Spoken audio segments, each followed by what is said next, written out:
The UN Security Council last week imposed sanctions on leaders of the M23 rebel movement in the DR Congo, whose leaders had showed willingness to a return of peace in Eastern Democratic Republic of Congo through peaceful talks with the DRC government delegation under the auspices of Uganda government.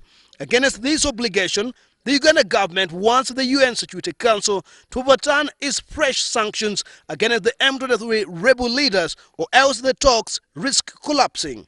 Of course, we will be explaining to the UN. We are right to the UN and explain to them. The alternative is to stop the peace talks while the UN sorts out this matter. And as that is being done, I can assure you, the M23 will become impatient. There will be a humanitarian crisis on the ground, and the war is bound to escalate.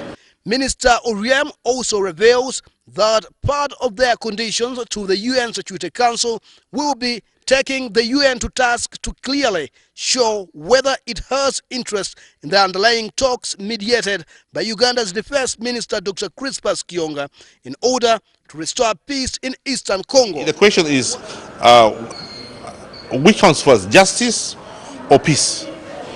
Now, in our view, we can achieve both, and that's what we hope to achieve, justice and peace.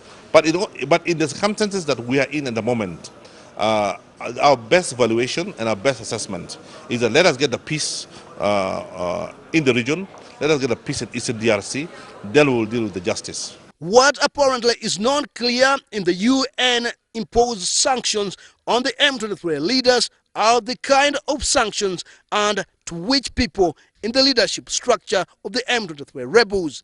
In the meantime, talks between the M23 and the DRC government delegations are expected to resume next week.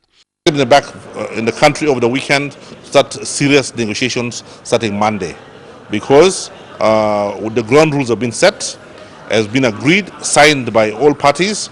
There is nothing now to stop them starting the negotiations. The M23 rebel movement is made up of deserters from the government army who captured the town of Goma last year in November on the DR Congo's eastern border with Rwanda from government forces and the UN troops. Sibasi, DR Television, Parliament.